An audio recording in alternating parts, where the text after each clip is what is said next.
Good morning my dear students. आज मैं आपको क्लास 12 मैथ का lesson 5.1 continuity and the differentiability का क्वेश्चन नंबर 10 एग्जांपल का लेके आया हूँ।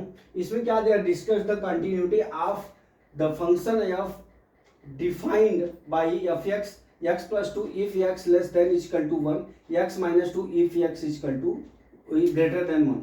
तो डियर इसमें क्या करना है, अपने को 3 पॉइंट से गुजरना। कितने पॉइंट से? 3 पॉइंट से। पहला पॉइंट है c is greater than 1, c is greater than 1, तो एफ सी बराबर c प्लस 2 हो गया। तो लिमिट एफ एक्स प्लस 2 बराबर क्या हो जाएगा, c प्लस 2। ठीक है, f is the continuous at the all real number. दूसरा केस क्या होगा, c इज ग्रेटर देन 1, तो एफ सी बराबर c माइनस 1 माइनस 2 हो जाएगा। लिमिट ये लिखेंगे 1 माइनस लिमिट c बराबर क्या हो जाएगा, c माइनस 2 बराबर F C. F is the continuous at the all point X is greater than 1। जो तीसरा केस होता है, इस केस में हम क्या करेंगे, c इक्वल टू 1 लेके हम left hand side and right hand side का लिमिट निकालेंगे इस इक्वेशन से। ठीक है, तो अब हम क्या करते हैं, c इक्वल टू 1, तो then left hand limit of the F at X equal to 1। तो हमारा क्या दिया, limit F X plus 2 X equal to 1, तो 1 प्लस 2 बराबर 3 हो गया। अब इसी लेफ्ट निकाले हैं, अब हम क्या करते हैं, यहां से राइट हैंड लिमिट निकाल लेते हैं। ठीक है, right hand limit of F at X equal to 1। ठीक है, तो अब हम क्या करेंगे, जहां पे एक्स है वहां पे -1 रख देंगे, तो क्या आ गया, -1 आ गया।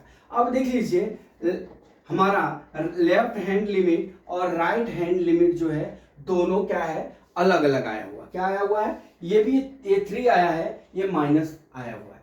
तो क्या हो जाएगा, left hand limit and right hand limit not coincident, इसलिए f is the not continuous of x equal to 1। तो x is the only of the point of discontinuity of f।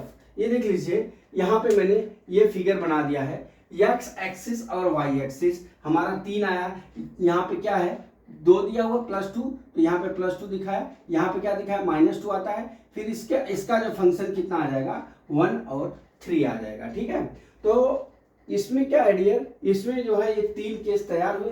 तीनों केस में तीसरा क्या किया हमने, लेफ्ट हैंड लिमिट और right hand limit की हम तुलना करेंगे, वैल्यू को ज्ञात करेंगे। अगर दोनों वैल्यू जो है अलग अलग आवे तो वहां पे डिसकंटिन्यूटी होगी, अगर एक ही वैल्यू आवे तो वहां पे क्या होगी, कॉन्टिन्यूटी होगी। ठीक है, तो माय डियर स्टूडेंट्स, मैं समझता हूँ कि थ्योरम आपको समझ में आ गया होगा।